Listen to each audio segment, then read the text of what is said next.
Hi, Haley. Welcome to Autism Knows No Borders. Hi, thank you so much for having me today. Yeah, we have a wide range of topics to cover, and I'm really excited that you're here. Me too. So, you were diagnosed with autism when you were 3 years old. When did you first feel different? I don't think I had that traditional experience of feeling different. I always thought that I was the cool kid and everybody else was weird or different. So I always thought that I was kind of like the really overconfident, really just felt like everything was, I knew I was different, but I didn't know how kind of thing, I guess was the best way to describe it. But the first time I had autism explained to me, I was 9 years old. And it started with a sit down with mom and dad saying that you have magical powers, because at the time I was obsessed with Harry Potter. So it was explained to me through the lens of Harry Potter of Harry is different from the muggles, so the non-magic folks, because he just doesn't fit in there. He has the scar, he has magic parents, even though they're no longer alive. He just doesn't fit in there, but even when he gets to Hogwarts, he doesn't quite fit in because there he's the standout boy who lived. He's famous Harry Potter. But even though he's different and doesn't quite fit in either world, he is still the hero of the story. That the stories are still about him, and he does have that respect and acceptance. So I kind of grew up with this magic type feeling is that you're different, but that's not better and it's not worse. It's just different. And different could be extraordinary, is that's what my mom used to say. So I never saw it as being different in a bad way at all. hmm So, you've always had a supportive family. My parents are the best. Yeah, that's great. How did your parents deal with finding out about the diagnosis? Did the doctors set any limitations for your future? So I like to preface this with please remember this was 1997. And hmm 1997 autism understanding is not the same as 2020. hmm So the internet wasn't as developed as it was. We didn't have these big communities. We didn't have the sheer amount of books and resources. We had less, and we didn't have these 1 in 54 type statistics either. So, again, somewhat a different world. And the first time my mom heard the word autism, she wasn't really sure what to think. Is it wasn't as commonly in the discourse as it is now. And she first thought it might have been an auditory disorder because I didn't always respond to things. And when the doctor started explaining, and they did set limitations, they told my parents that I would be lucky if I made a friend, if I graduated high school, got a driver's license, worked a minimum wage job. They were told all these things about their 3 year old that when I think about it, I'm like, who would tell that to the parents of a 3 year old, first off? But it was very scary for them. And I understand that confusion and frustration right away is if that's what you're told and there isn't that much out there and you've never heard of this before, of course you're going to be afraid and you're not going to know, especially when you have a little kid. But thankfully, my parents took it as a call to action. We're going to get to work. We're going to start with speech and OT and spending time on the floor and making sure that she's learning and trying to do what they could for me. And I am so appreciative that even when the world said no, they said yes. hmm Yeah, and you've defied all of those expectations that they had set on you before. I just think we shouldn't be setting expectations that are so low, especially with people with disabilities in general, because then it looks like anytime you overcome them, it's, some big miracle. And it hmm really isn't a miracle to try to live the best life that you can. Right. What was school like for you? School was, it depends on which phase of my life, but I was always a happy kid. So even in elementary school, I had friends because I was friends with all the boys. And I was friends with all the boys because I played video games and I played with Yu-Gi-Oh! And Pokemon cards. So I was friends with all the boys. And the social rules, at least amongst young boys when I was growing up, are a lot simpler than hanging out with the girls. And I wanted to be friends with the girls, but I didn't have the social skills and it was so nuanced and I didn't quite understand what to do. And my interests weren't the same as theirs because once upon a time, the boys were the ones who were playing the video games. That's who I wanted to hang out with. I didn't care about Bratz dolls and Polly Pockets and other stuff that was very gendered and seemed to be what the little girls were doing. And I remember the first time I was trying to be friends with the little girls in school was probably the fourth grade. And this girl, I think her name was Cassie, she had pet hermit crabs. And at show and tell or whatever, she'd love to bring the hermit crabs to school. And I was afraid of them. I was so afraid and I just didn't know what to think of it. And I remember finally forcing myself to be brave and touching them. And I just couldn't forget the way that their little like feet poked my hands, and it was such a sensory experience, and I wanted it to end. And Mm. I don't think we were friends after that because Oh. I was in it, and she thought I just didn't like her crabs, and I just couldn't handle the way that they were poking my hands. Mhm. And that was around the same time you found out about your autism, right? Hmm. So were you open about your autism from the beginning? Not really. So I wasn't really open, especially as a younger kid. It was a very need to know basis. Mhm. So it would be telling like teachers or other parents if necessary. But for me, that self advocacy moment didn't really start until maybe I was a teenager. So it started for me after the eighth grade. I was invited to speak on a panel at the Autism Society of America conference. And I've always been raised to give back to other people. So I agreed to do it. And I mainly was excited because when I got to this panel, I was the only girl and I was the youngest one by like a lot. So I'm 13, I'm ready to go to high school. I'm very excited. And when I'm on this panel, somebody asked me some question. I don't remember what question it was, but it was just so interesting being able to give insight as a young girl when everyone else is like a college age or older man. So I was trying to give this insight, and someone actually asked me like how I found out I was diagnosed. And I told the story about Harry Potter, and that's actually how I got started with writing my book about middle school, is because someone from that publisher was in the audience and I was able to have those conversations and make those relationships. But I really started being open with my peers probably the next year in high school because I was really doing a lot with my artwork. I was always a very big illustrator at the time and I love to draw. And I was doing my first art show with my paintings. And part of my proceeds were going to a local autism organization that now I serve on the board of. So go figure, very full circle experience. Mhm. And I gave a flyer to my freshman English teacher. And he asked me if I would like to share about the show with the rest of the class. Of course, I'm very excited to do so because I would love people to go. Mhm. And he asks me why the proceeds are going to this specific autism organization. I am not a good liar. I also am not good at coming up with an on the fly response that isn't true. So that was the moment that I felt like I had to tell my class I was autistic. And I did. And contrary to what you might believe, it didn't make my life worse. It didn't make my life better at school. People treated me almost exactly the same. And I didn't realize what an impact that had on my classmates until I was older, because people will still tell me they remember that. Or the first time it really came back was our senior year of high school when somebody came out as gay. And they mentioned, I felt safe coming out because you came out freshman year and told everyone you were on the spectrum. And I Oh. was like, oh, that's a really interesting experience. Thank you. I'm glad that you had the confidence to be yourself in that specific moment. And I'm glad that I was able to do that. So it really is interesting to see what influence you've had on your peers as time goes by. Mhm. And now that we're 8 years out of high school, I have people that I've never spoken to in high school tell me that they feel inspired or that they learned something from what I share now. And it's just very interesting to kind of see that evolution from when I was in school, kind of being the quiet kid who struggled making friends and kind of keeping to themselves and being involved with my artwork and writing and other things, to now people listen and want to hear what I have to say. It's just a very different experience and it really does feel wild sometimes. Mhm. But I'm still not friends with these people. I still struggle to make those relationships. Mm. I do want to talk about how you make friends now. But back in high school, were you masking in any way? Like you were open about your autism, but were you trying to pretend to fit in?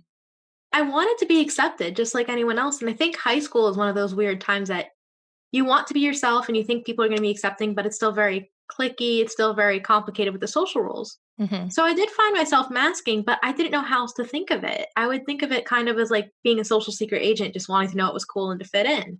And when I was in high school, probably the most popular thing my freshman year was Twilight. And of course, now it's kind of laughable, and now everyone's excited because Midnight Sun is coming. So everyone's talking about Twilight all over again, like 10 years later, but okay. Mhm. And I felt that I had to know everything there was to know about Twilight, even though I had no interest in love stories and no interest in vampires. So I, of course, read all the books, saw all the movies, and I had what to say anytime someone talked about Twilight, just so I could fit in or have that social knowledge to at least have a conversation. So even if I wasn't a twihard, I had to at least act like one, or I had the knowledge to at least pretend to be a twihard just so I can make those relationships. And it actually did help me make friends. And I realized once I got in the door, I can kind of drop the mask a little bit. Mhm. It's just making that initial connection is so difficult, especially when you're young and you're like, how do I get started? And I'm not the type of girl who would walk up to people, still not, and be like, hi, I'm Haley, how are you? And try to make those connections, just very extroverted. That just wasn't me. Mhm. What is it like for you now when you meet new people and you're trying to make friends? I think now it's also different because there are times that people will come up to me and we'll start a conversation. And I always just appreciate when people are honest, and if we talk about something that we're passionate about, it's so much easier. So I think now I'm getting better at learning to find my people. So whatever that means, or what you're interested in and what you're passionate about. And sometimes it could just be talking about trashy television, or sometimes it could just be talking about advocacy or talking about different career aspects. So sometimes I end up talking to a lot of law students. I end up talking to a lot of lawyers. I end up talking to people who care about justice, or just you realize it becomes about your interests and also your values. Mhm. So I think in high school, I wasn't thinking about talking to people with similar values, but the older I get, the more I realize that's something I think is important. Mhm. When we met earlier this week, we were talking about if it was easier for you to make friends with other people on the spectrum. And I think you gave a really interesting answer. Could you share that again? So I do have plenty of friends on the spectrum, and I also have plenty of neurotypical friends, but there's kind of this belief, especially when it comes to friendships and also romantic relationships, that everyone I want to know is someone else that who is autistic. And I like to remind people autism is not the basis for a friendship, right? Like, just like not all women are going to be friends with each other, not all people from a certain cultural background are going to be friends with each other. We're all unique. We all have different personalities and different interests. There are people on the spectrum who are some of my closest, dearest friends who I would take a bullet for. And then there are people who I absolutely can't stand. So, and I feel like that's with any type of person, really. And I think it's really important that I won't get along with everybody and I won't be friends with everybody who has that same experience. A diagnosis or label is not the basis of a friendship. It could be something you share in common. And I love when I get to talk to my other autistic friends and the certain conventional rules of conversation don't matter. Mhm. That the way that we communicate with each other is very differently. And it's a lot like speaking another language. So it's a lot like speaking to people in your first language and realizing you don't have to follow the rules. So I think about this a lot with like writing emails. Is whenever you write an email, you're like, I have to follow all the conventional neurotypical rules. I have to write the dear so and so, hope all is well, blah blah blah, like all these like extra words that don't get to the point. But if I was emailing my autistic friend, I'd be like, I had a bad day. Like, just to say that, not like I need some advice, I need this, and just be like, I had a bad day. Like, just straight up. And I get texts like that all the time. And I'm like, I had a bad day. I want to talk about this. Or, did you ever realize that sometimes you oversleep your alarm and you feel like you can't function? Because I get texts like that from some of my friends who are autistic too. And I'm like, yep. Mhm. And that'll just be how we communicate. And it's really cool not having those same rules. It's like speaking your native language. Right. So it's more direct. It's very direct. And at the same time, if you make a mistake or you struggle, someone will tell you, like, that was mean. Mhm. That was bad. Like, it's very straightforward instead of, do I tell them? Do I not? How do I sugarcoat this? People are very direct and honest, and it also helps you grow. And I wish that more people communicated and said what they meant and meant what they said. Mhm. Yeah. I wish that too. And it's something that I really appreciate about my autistic friends. But I also love the neurotypicals. I love just being around people. Mhm. When I have the like energy and I understand what's going on with them Mhm. and I understand where they're coming from, I love being around people, even if it's exhausting sometimes. Mm. Yeah. And that just breaks another stereotype about autism that autistic people are not social creatures. I don't know. I'm an introvert at heart, but I just like being around people. Mhm. I like Okay. talking to people. Like, one of the biggest joys of what I do is that I get to talk to people. And even with like working on a book, I make sure, because there are gaps in my knowledge and I want to talk to people who have that experience, and I get to just talk to people Mhm. and ask them questions about their experience and things that interest me, and it's really cool. So it is inherently social. It just isn't social the way that I think we're used to socializing at the same time. Right. So my social life might not look the same as a typical 25-year-old. Like, I'm not going out every night or going, I mean, obviously in quarantine and with social distancing measures, things are very different too. But even in the before time, that wasn't how I'd be. I wasn't like a party girl. I wasn't going out a lot. That wasn't how I'd socialize, but I still had friends and I still had people that I was connected to. Hmm. Yeah. Let's talk about your books. So, your first book, as you mentioned, is about middle school.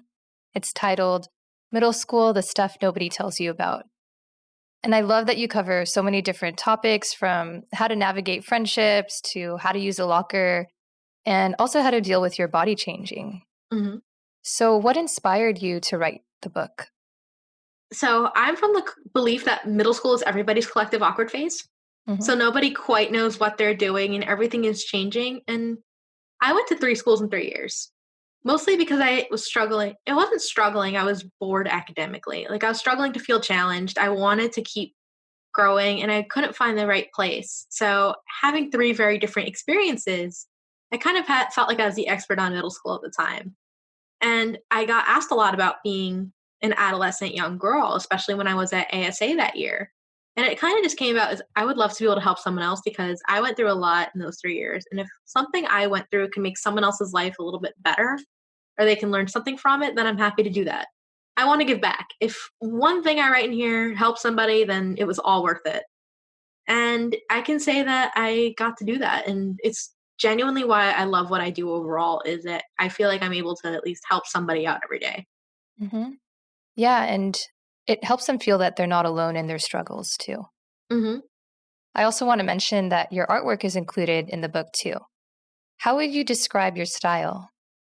I think my style is very colorful, it's very cheerful, and I just have a good time. I love bright colors, I love anime, I love pop art, I love things that are bright and they just make you happy, and that's something that I just value, and I hope that my art expresses that about me as a person is I'm always very I try to be outgoing even though I'm pretty introverted and shy, but I also want people to feel that sense of joy, and I think art is a great way to deliver that. Hmm. Yeah. Your second book is titled A Freshman Survival Guide for College Students with Autism Spectrum Disorders. Tell us about this one. So, I wanted to write about college because when I was going to college, I went to the University of Florida. When I was going to college, everything out there was written by parents and professionals. There was Mm. nothing by autistic students for autistic students, and I wanted to fill that void. But I also wasn't sure what the best way to do it was, and I was doing it right after my freshman years, kind of just reflecting and things that I wish I had known and could have done differently. And what's really interesting, I think, about the college book is I'm really proud of it.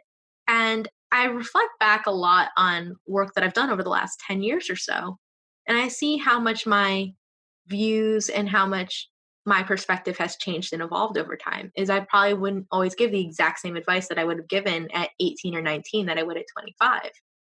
And it's so interesting, especially because then I spent another 3 years in law school after college. So I've been on university campuses for what, like 6 years at that point? Hmm. So then I had very different feelings based on that experience. And I'm like, oh, if I could go back, I would give even more advice and I want to help. And even now, I talk to students a lot. So I see kind of what goes on today. And I feel like things move so quickly, even just social media. We didn't have as much Instagram presence. We didn't have TikTok or Snapchat. We didn't have any of that when I was in college. It was just like Facebook, Twitter, Instagram, barely. So it's really interesting seeing how much things are evolving socially and even on campuses and off campus. So it's something that I'm glad that I'm able to kind of demystify a little bit, but I feel like there's so much work to be done in that space. Yeah. So, if a freshman picked up your book, what would be the one piece of advice that you hope they would take away from it? Don't be afraid to ask for help. I know that you're at this point in your life, and a lot of young people feel this way, and myself included, and I'm still struggling with this a little bit, is you think you have to do everything by yourself. You Mm. think that your independence will somehow be taken away or limited if you don't do it all alone, but independence isn't really the goal. I feel like the goal is knowing when you do need help and interdependence. So Hmm. it's okay if you can't clean your room by yourself or if you need to go to a professor because you don't understand something. Because I was always afraid to ask for help. And going to a professor to me was so intimidating because I'm like, here's this person who's like God status, knows everything to know about this particular topic. And here is me, this like lowly student who doesn't quite understand. And they're going to think that I'm dumb or I didn't pay attention or something else. And really, they want to help you. They want you to succeed. And I wish I had known that there are so many people, even if they don't always know you, that are still invested in your success. So asking for help, whatever that means, whether it's in class, whether it's your mental health, whether it's help cleaning your apartment or talking to your parents more than once a day, that's totally valid. And it doesn't mean that you're not independent or that someone's going to take that away from you. It Right. means that you're self aware enough to realize that you can't do it alone. And it sounds kind of self righteous to say that sometimes, especially when you're talking about young people. But there is kind of this fear amongst young people with disabilities that you might not have the same freedoms and independence if you do ask for help. And that's not true. Hmm. Yeah, that's really good clarification. So, Haley, you're the first openly autistic person to practice law in Florida. I think there are plenty. I think there are plenty, and I'm beginning to learn that there are lots of neurodiverse attorneys out there. But I feel like it's a lot like planting a flag sometimes, or that's the documented first time that we've had that discussion. And openly autistic, I think, is a huge thing because in legal, there's so much stigma surrounding neurodivergence and mental health and just all of these different disabilities, as well as that attorneys with disabilities make up less than 1% of attorneys that are self-reporting. And that to me is pretty glaring, especially given I think what 20 or 25% of the population has a disability. Right. So if there's such little documented reporting, there's so much stigma and so many people who won't disclose. Right. So being open to me is really important because it does help demystify that conversation and hopefully change it for the better. So even now, I spend a lot of time being involved with the bar and different attorney initiatives because I think it's really important that attorneys understand neurodiversity, that they realize this exists in our profession, whether you know it or not. As I've been learning, there are much more cases and attorneys who have ADHD, autism, learning disabilities, etc., than I could have ever imagined. And it's really cool being connected with all of them now. Hmm. That there's this whole like squad of neurodiverse attorneys, and it's like these are my people. We get it. Yeah. Are people surprised when they learn that you're a lawyer and you have autism? I don't think so anymore. I think it's Okay. surprising. I think it's kind of complicated for people who aren't used to it or they think that autism looks like one specific thing because as we've seen in media, the autism stereotype is always like a little boy who loves trains and is Hmm. flapping his hands. And when they see or that person grows up to be an engineer, so when they see a woman and they see someone who might be more creative or is an attorney, it kind of is like, wait, that doesn't fit what I've seen on TV. And I like to remind people that I still hear, so like Rain Man every once in a while. And I like to bring that up because Rain Man is older than me. That movie existed before I was born, and people still ask me about Rain Man. So that Hmm. shows how much when autism is talked about in popular culture that it sticks around. Even if it's not the most accurate depiction or if it's the only depiction, which isn't really true in either count, but it still has a lasting effect. So people's idea of autism has to keep changing. And when more professionals and more people of different backgrounds are sharing their story and are open and sharing their story on their terms, so whatever they feel comfortable sharing, not necessarily just to fit a narrative of success or an inspiration, if they just want to say, like, hi, you should know this about me because it means I might not look at you at work. Whatever sharing or disclosure looks like to you, just being visible is so powerful. It sends a message to the public that there is no one autism, and it sends a message to all families and young autistic people that you can make it in this world. And if we all keep sharing our who we are and being authentically ourselves, it's not a big deal when we become attorneys or we win Times Person of the Year like Greta Thunberg. Even though I think if you win Times Person of the Year, it's a big deal no matter who you are. But it's not a big deal. It's like, here's the autistic person who did it. It's like, it's a person who did it, and you are incredible. And I think having that sense of role models and knowing that people are doing it is so powerful. Hmm. And I see it with young people a lot. So I'll hear from like teenagers or families of young people or prospective students that are like, oh my God, I didn't know any lawyers. And now I realize it's not crazy that I want to go and grow up to be a judge or a lawyer when I grow up. And I'm like, go for it. Yeah. And there will be a whole community of people here to welcome you when you're ready. Hmm. One of your current projects is another book related to this. So tell us about that. So currently, I am writing a book about neurodiversity for lawyers, which is like a dream come true. I never thought that I'd get to do this because it just seemed kind of scary because I didn't know how the profession would react or what would happen. But what I really want to do is give attorneys an understanding of neurodiversity and also just what it's like working with other attorneys who might have ADHD, autism, intellectual disabilities, learning disabilities, or even staff members. And also, if you're working with clients or jurors or other people in the legal system who are neurodiverse or neurodivergent, that understanding can help us. So I wanted to be able to kind of demystify all these different things and break down the stigma while also celebrating the strengths. Hmm. Because when we work with people who are different than us, it benefits everyone. And so often the employment conversation, especially, focuses on tech. We don't talk about it in terms of legal.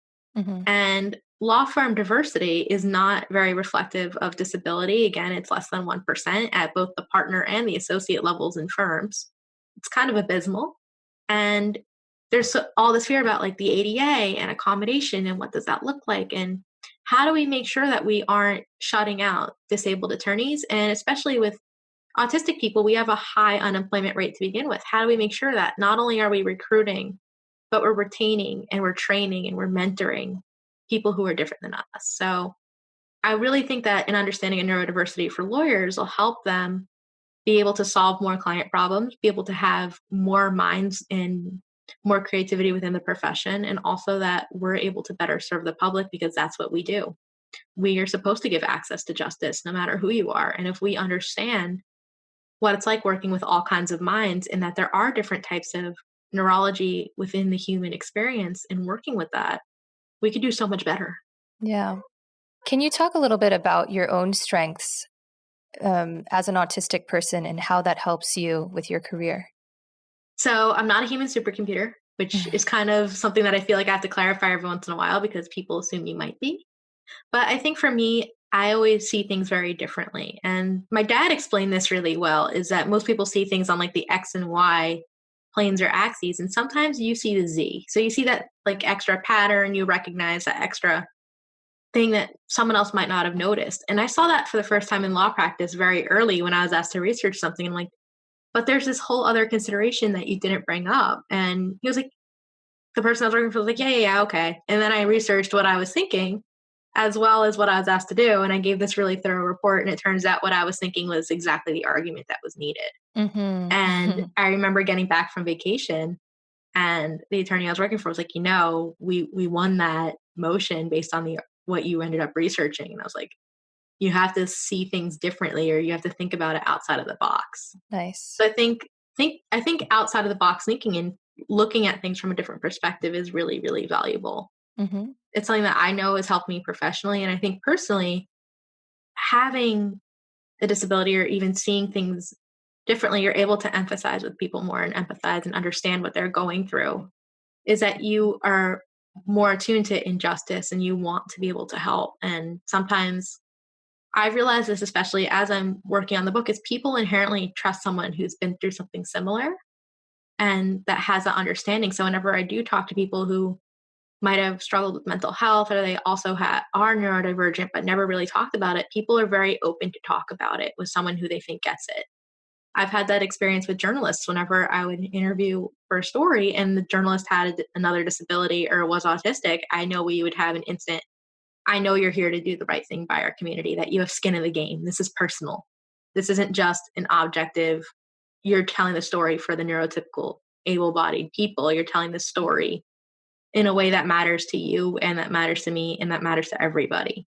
So Hmm. I think that's something that I've noticed too is that empathy and that trust is something that I really value. And I know I've always been a good listener. That's what people tell me. So people do trust me. And I take that so seriously. And I realize that, especially in law, you have to earn people's trust and you want them to trust you. People don't trust lawyers naturally. It's kind of one of those things that we're seen as the big scary villains on TV.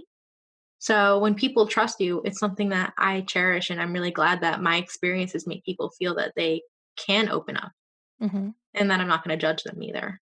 Yeah. So, what kind of law do you specialize in? I was practicing in healthcare and international law. I'm currently not practicing. So, what I was doing pre pandemic, as well as I was doing a lot of speaking, and I also do a lot of consulting on compliance, workplace inclusion, and the Americans with Disabilities Act.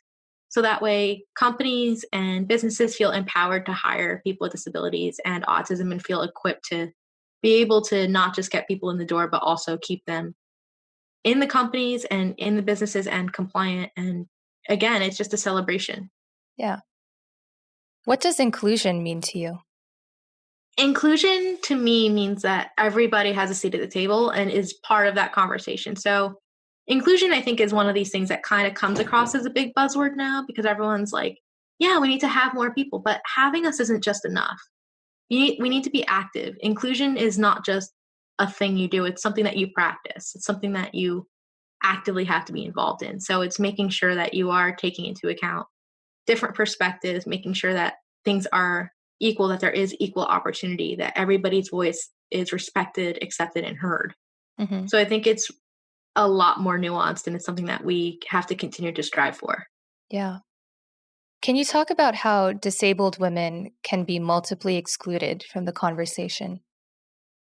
I think that it goes across in general with marginalization that depending on where you're coming from, there's something that will otherwise that might other you or exclude you. So disability might, gender might, race might, religion might. So I know as a woman with a disability, I face the doubts about, again, gender. And I also know our society with ableism, you deal with that too. And I know when you factor in things like religion and race as well, you have different forms of privilege or different forms of oppression. So it's really important to understand how all these different experiences make us who we are and kind of shape what we have to contribute.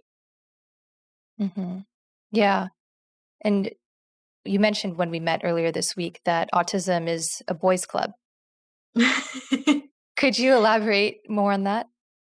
I think autism is a boys' club mostly because people talk about it and it's depicted mostly with young boys.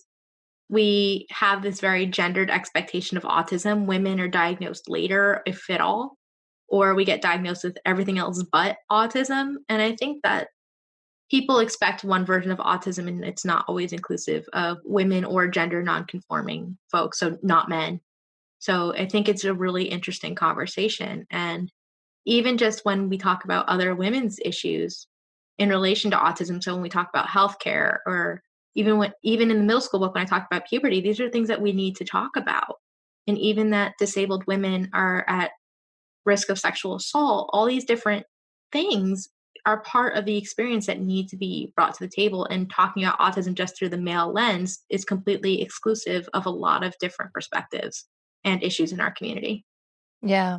Especially considering a lot of the diagnostic tools and the research out there is centered around the male perspective and how interventions would treat little boys. Hmm. Yeah. So, what are some of your ideas to move society in this direction of inclusion? I think it starts with listening. And because I think there's two different big steps. Obviously, it's listening and learning and then action. So I think it's really important, especially for people who don't know about autism or disability. The first thing you should do is seek out disabled and autistic voices to start learning and listening because it's one thing to listen to a parent, but here's the thing autistic people are the everyday experts on autism. My parents and the professionals I've worked with over the years are amazing human beings. We are not discounting that whatsoever. But they can't tell you what goes on in my own head. They probably can't tell you why the fluorescent lights are horrible for me. They can guess. They can run studies and come up with a conclusion of fluorescent lights are the worst, capital like T, capital W, the worst. And you could just ask me and I'll go, it's because they hum and they're bright and they give me headaches and it's all bad all at once and it needs to end forever. So please outlaw them. Mhm. So it's kind of that experience that no scientist or someone else can advocate on my behalf for to explain the why in my everyday experience. Same with all sorts of other sensory experiences or other traits of autistic people. So, I always like to explain this through jazz music, since jazz music is one of those things that always sends me into a sensory overload. It just does. Mm. And any casual observer would just realize Haley just really doesn't like jazz music. And they can run all sorts of different tests, or someone else can say, just don't play jazz. And then I realize, it's really just the saxophone. So if you have jazz with no saxophone, I could probably handle it. And that's what makes me go into sensory overload. So no saxophones. Right. And it's not something that a layperson or even a scientist or even another person speaking on my behalf would be able to figure out unless they talk to me. Hmm. Can you describe what goes on for you in your body during a sensory overload? It's kind of scary. You feel like everything's tensing up. It's just this a loss of control because there's so much going on around you. and you want it to stop. And sometimes the first thing, at least for me, I will try to run. I will try to get out of the situation however I can. And the best way to describe what the sensory experience is like is imagine being in like the electronics aisle of like Walmart or Target or some big box store, and all the TVs are on, the volume is on, and they're all on different channels, and I'm going to ask you to listen to just one of them and watch one of them and try to get the message. And then you have all this other input coming in, and it's just exhausting and overwhelming and anxiety inducing and just kind of a stressful, scary experience. And that's an experience I could feel with jazz music or just out in the world sometimes. And the first thing you want to do is like, wait, hold up, get me out of here. I need quiet. And it's just something that happens. And what I've learned is how to, I can only fight it for so long on my own. And I've also learned to tell the people in my life, hey, if this happens, don't be afraid. Or, hey, if this happens, I might just need some quiet, but I'll be okay. Or I might not be okay. Let's leave. So it's just kind of communicating with the people you love and know, especially before it happens, or trying to find a way to make things feel safer. Mm-hmm. You mentioned earlier the ADA, which is the American with Disabilities Act. And this month marks the 30th anniversary of the ADA. So, for our listeners who are not familiar, could you provide a brief background of the law and why it's important? Absolutely. So the Americans with Disabilities Act was signed in 1990 by former President George H.W. Bush. It basically provides all sorts of protections and anti-discrimination for people with disabilities generally. So it prevents employment discrimination, discrimination from public entities and government programs, some certain government things, and also just public access. So think about when you have like ramps or sidewalks or parking spaces, like all sorts of different things, and that you can't be discriminated at work if you are working for a business with 15 or more employees, that there's certain procedures that they have to follow and different protections. So having civil rights is really important, especially because people with disabilities were one of the last protected groups to get civil rights protection. So with general civil rights with related to like race and gender and national origin, you saw those things in the 60s. You saw discrimination prohibited against people with disabilities for the first time in education and in programs receiving federal funding in the 70s. And then you saw protests and different demonstrations to try to get those enacted later in the 70s. So disability history is something that I'm starting to learn a lot more about, and it's super interesting seeing how this has happened. But the ADA was kind of that big cherry on top victory of that we have the same rights and protections as anybody else. Mm-hmm. And there's still a long way to go. Yeah. Why do some critics believe the law should be repealed? I think people have a misunderstanding of what the ADA is. Kind of what I've noticed is people think that it provides extra protections or it's kind of arbitrary, or you see a lot of drive-by lawsuits. So I think people think that it's being used to bully businesses or it costs them a lot of money, which isn't necessarily always true. Like people always will tell me like accommodations are so expensive, and I'm like, really? Because the average accommodation at work is under about $500, and a lot don't cost anything at all. Like if you go by what I would need to feel successful, perhaps it could just be wearing headphones. That doesn't cost the business anything. Or to be able to take a break or to break things up into smaller assignments, is all these things don't cost anything. So it's really interesting kind of seeing what the perceptions are of people with disabilities and what people think we need versus what we actually do need. Interesting. Yeah. What do you envision for the future of the ADA? I think the ADA needs to more explicitly cover the internet. Like the case law obviously has been covering the internet and judicial opinions, but I think it would be really nice to see that covered more explicitly in legislation. So websites are supposed to be accessible and compliant. So that way blind users can use them, and they can be interpreted through screen readers and all sorts of great things to make sure that they're accessible to people with disabilities. So I would love to see more captioning. Again, I know we were talking about this with podcasts, but transcripts are wonderful because then folks who are hard of hearing or have auditory processing issues can follow along. Or some of us just prefer reading to listening because of our attention span. So I think accessibility is something that needs to be at the forefront. And accessibility doesn't just benefit disabled people, which people often think it does. Think about closed captions on TV. Closed captions originally were intended for deaf and hard of hearing folks, but at the same time, plenty of other people will watch TV with closed captions. people who might be learning a language for the first time and that's not their first language, Exactly. or people like me who stop the TV every 5 seconds and go, wait, what did that person just say? Hmm.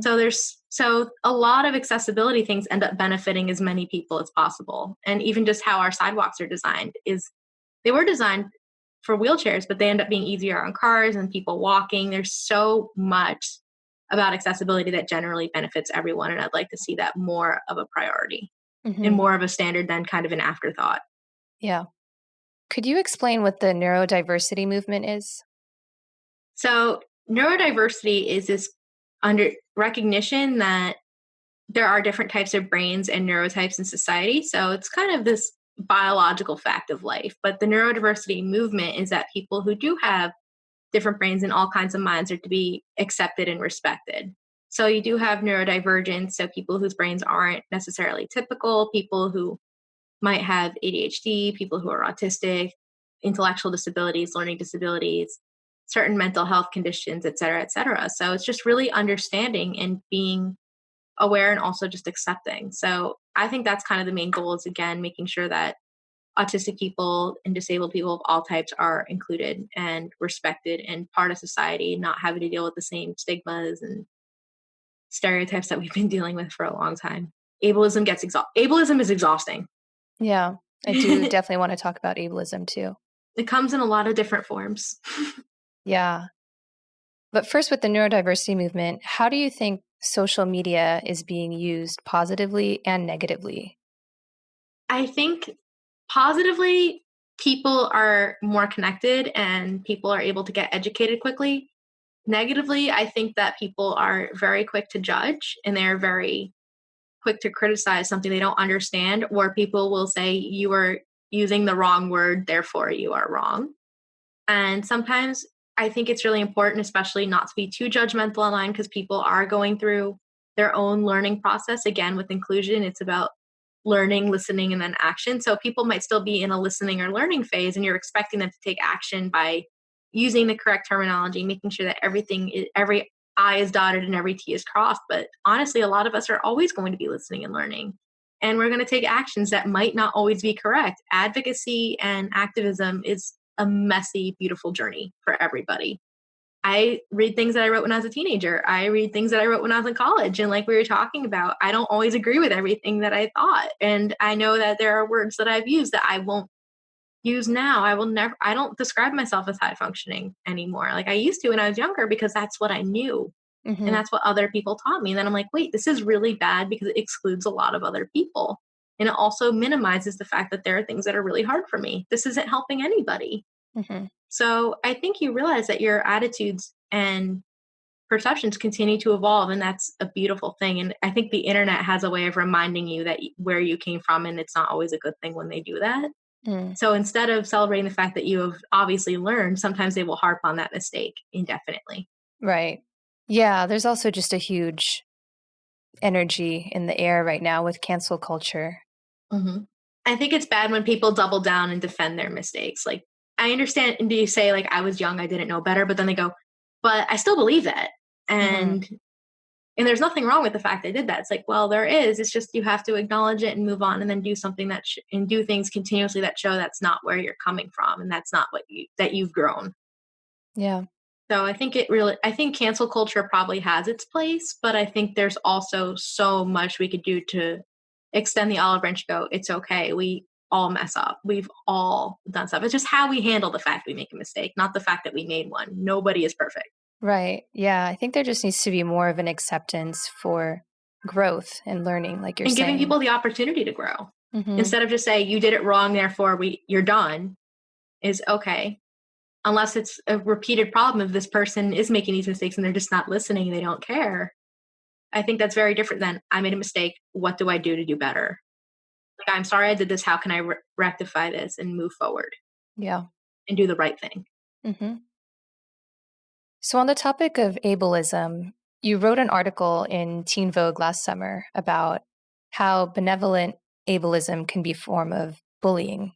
Mhm. So, first, for our listeners, could you define ableism and then explain what you mean by benevolent ableism? Ableism is a set of stereotypes and prejudices and attitudes that are negative towards people with disabilities. So it's all sorts of things that end up harming us. So when I talk about benevolent ableism, it's usually something that's meant in a positive way to try to help, but also reinforces your stereotypes and stigmas of against people with disabilities. So when I thought of bullying for a long time, I would always say I was never bullied because I thought bullying was very two dimensional. I thought bullying meant either someone called you names or somebody physically hurt you. But I realized I'd never had that experience, but I definitely was bullied and excluded and part of dealing with people who had ableist views. And sometimes it would always come, and the worst thing for me, especially in benevolent ableism, is it would come from people who cared a lot about you.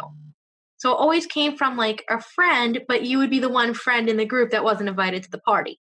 Mm. And when you confront them about that, instead of just saying like, oh, it was an oversight, they go, well, it was at this loud place. We didn't think you'd want to go. And it ultimately just reinforces what they think you are or aren't capable of. And it sounds really good. Like, oh, they were trying to be considerate by thinking that it might be too much for me. But you're like, that's a decision I should be making. I can tell you if something is too much for me. You shouldn't have to strip me of my own independence or autonomy to make a decision because I will absolutely let you know if something is too much. Hmm. And not giving me that decision is exclusion, and it's also just cruel because you realize you're the one person in the group of 7 people that didn't get invited even though they're telling you they love and care about you. And it's really frustrating because that's not something you just see as a high schooler. It's something that you see even as an adult, that you see this subtle form of bullying that people go, but we were doing the right thing. We know you don't like jazz music, so we didn't even invite you to the concert. Yeah, but maybe I would have wanted to go just to hang out with you guys, and maybe I would have just worn headphones or noise canceling headphones or found a way to be or join you afterwards for dinner or something. Like there's so many different, I think that's what comes in is people are just going based on this stereotype of belief. And ultimately they're just doing something that's harmful. And they don't mean to be harmful. And that's why I say it's benevolent. It's like they mean well. It doesn't mean that they're doing the right thing or they're actually being nice. Yeah. When this has happened to you, have you had conversations with your friends afterwards and explained? I try. Okay. It gets awkward because people feel really bad that they did something wrong, but you're also like, I know you mean well, and I know you're not trying to be hurtful, but I feel that this is hurtful because I would have really have liked to go. But you don't like loud things, but I would have liked to at least have had the decision, or I would have really have liked to hang out with you more. Hmm. And when people see it from the other perspective, they're like, oh, wow, we'll make sure that we invite you next time, no matter where we're going. And it's just a productive conversation that has to happen because we all have ableism and ableist views in some way, shape, or form. Just because I am autistic doesn't mean I don't have other views against other disabilities that I realize I have to actively confront or other biases that I might have. All of us have bias. We all have stereotyped in some way. It's not that it doesn't mean we're bad people. We just are wired that way. It's human. We just have to confront it and be cognizant of where our biases are. Yeah. Yeah. So, changing gears, Haley, this April you were slated to speak at the UN on World Autism Awareness Day. And I know that you'd been communicating with the Global Autism Project about sitting on a panel, and we were so excited to share the moment with you. I know. I wanted to go so badly. Maybe next year. Yes, hopefully. Obviously, it was canceled due to the COVID-19 pandemic. But the theme this year was the transition to adulthood. And I'd like to give you an opportunity to speak on that topic right now. I know this is not the UN. We're very far from that iconic stage, but maybe we can just pretend. So, what message do you want to say now about the transition to adulthood? I think I would have probably went back to that idea of independence, that when we were talking about young students, about how independence is not just doing it all by yourself. And I also would have loved to have talked about employment for people on the spectrum and making sure that we're not just filling a diversity seat or just putting people into just low level positions, but in training for careers rather than just jobs. So I think there's a big focus on jobs, but not as much on career. So how are we going to make sure that people continue to move through the world, that they keep moving up, and that we are being given those equal opportunities? So that's stuff that I spend a lot of time thinking about. And that's kind of just the elevator pitch of things that I'm always thinking about because, again, I could be here all day talking about my thoughts on employment and independence and interdependence and how we could take care of each other better. But I think that's kind of just things to get started thinking about and including more in the mainstream autism conversation that so often focuses on kids. Right. So, what was the transition to adulthood like for you? You, So I'm still like a baby adult, I feel like, because I'm still like not 100% sure what I'm doing all the time. I know when I first went to college, I didn't even know how to do laundry properly. I am still learning how to do some of those things. I'm still learning to conquer my fear of parking the car. It's not that I can't drive or won't drive, it's just that I can't figure out the spatial awareness of parking between the lines for some reason. It just never clicked right. I want it to click. It's been like 10 years and it still doesn't click, but we're going to get there someday. That's my personal Mount Everest of adulthood. But I think it's really just how we get to do things. So I wish that we spent more time explicitly teaching life skills because I think we're just expected to know how to do things and it doesn't work that way. I know for me, I need things kind of spelled out. I know if I don't write it down, it doesn't get done. That's what I know with even scheduling this conversation. We went through that. I'm like, you have to send me like a Zoom link or something because otherwise it will never end up on my calendar. That right. Yeah. that whatever time this is will just come and go and you will go, she ditched me.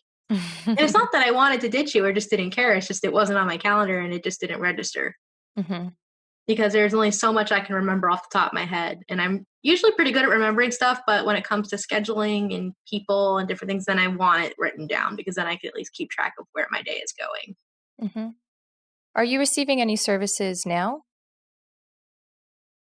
Okay. Yeah. I live at home right now because of the pandemic. So Yeah. Yeah. so having support from mom and dad is great. hmm My mom is a really good cook. Oh, that is I always a plus. I am not. So it's definitely been a very nice adjustment in that regard. Yeah. These days, there's a lot of hesitation with terminology and people wanting to be politically correct about things. What are your thoughts on calling autism a disorder?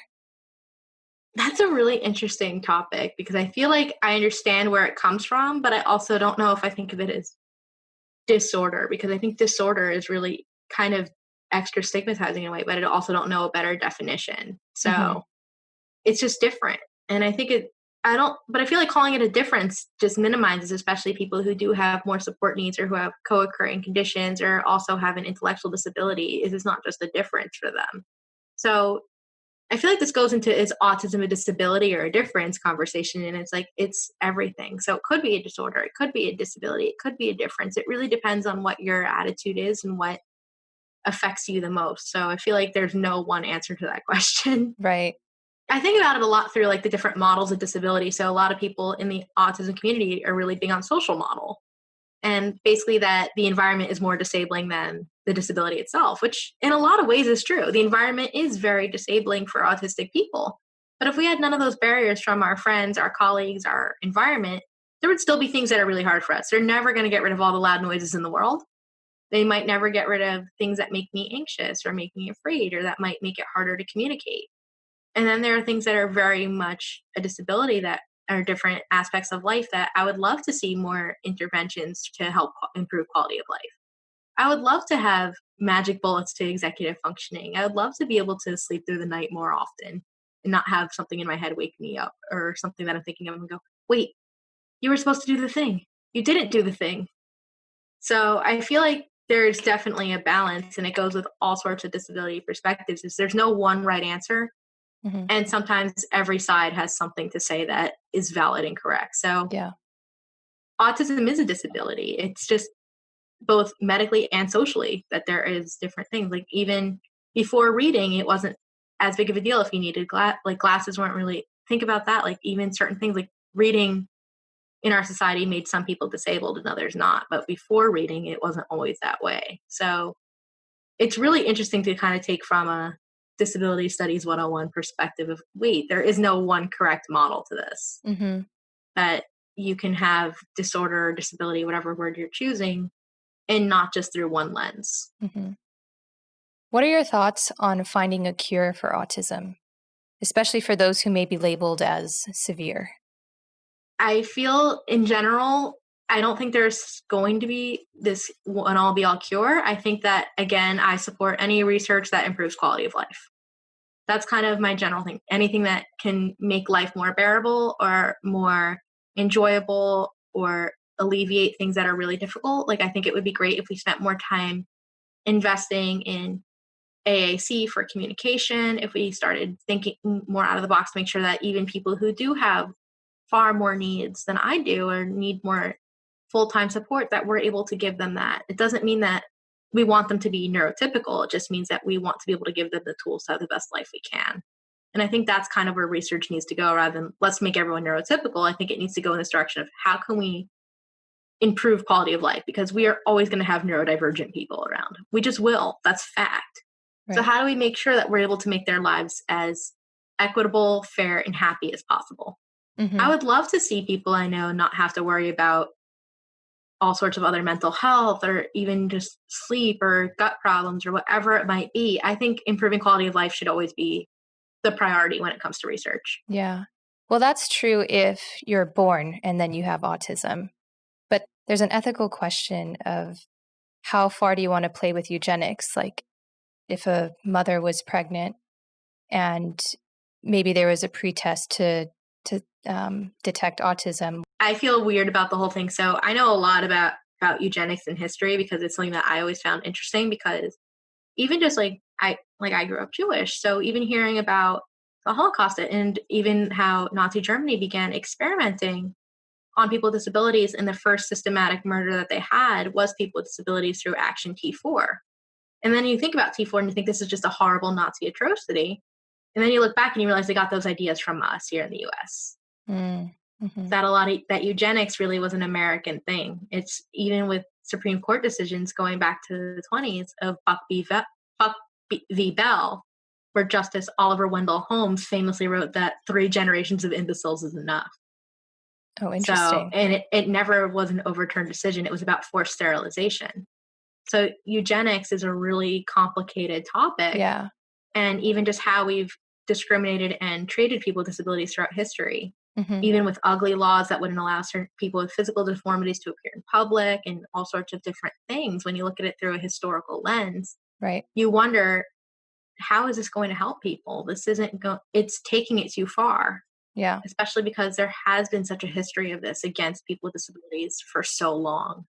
So it really shouldn't be just we need to end this. It should be how do we just improve quality of life? Right. Yeah. Yeah. I see your point. Yeah. But I also think that neurodiversity, again, is just part of human diversity, that you will always have people who are autistic in life. That's never not going to happen. Hmm. And that, again, goes back to the whole pro life, pro choice, whatever you may be, that you will always have people who are different in society, no matter what they do or don't find. So that's why I think everything ultimately goes back to supporting the existing people and people who have yet to be born or exist yet. Yeah. Because how can we just make sure everyone has equal opportunity and has quality of life Hmm. and has the potential to live the best life they can?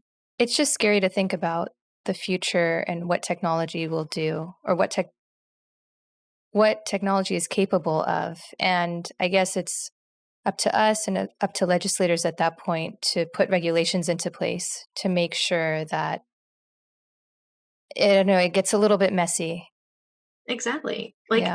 I like having out of the box thinking. I do not like not being able to keep track of my laundry or not having the skills sometimes to sort the importance of when do I clean, when do I do this, when do I do that. I would love to have something that would make life that much better in that regard. I would love not to be anxious about trying new food. Like all these little tiny things. I would love it if research could give me answers to that stuff. But I don't want to have a different brain.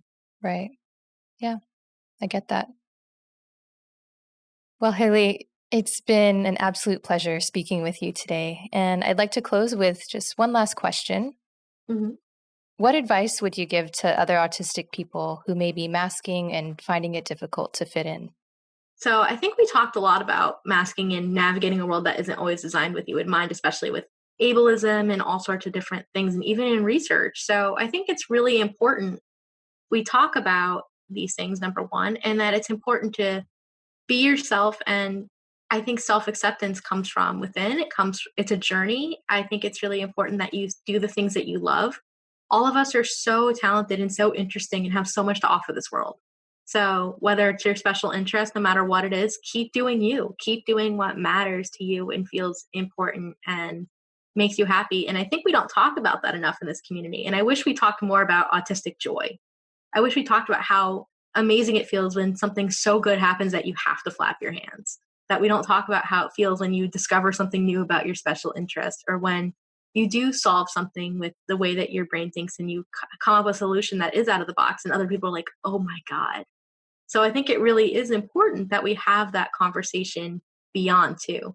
Yeah. And we celebrate the joy and also just learn not only how to navigate a world that isn't made for us, but also kind of challenge other people around us to make the world more accessible and equitable for us too.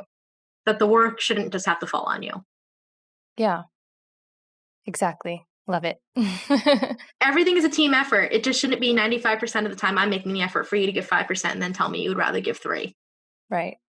That it should be a two-way street, and actually a two-way street, because 97% is not the new half. Mm-hmm.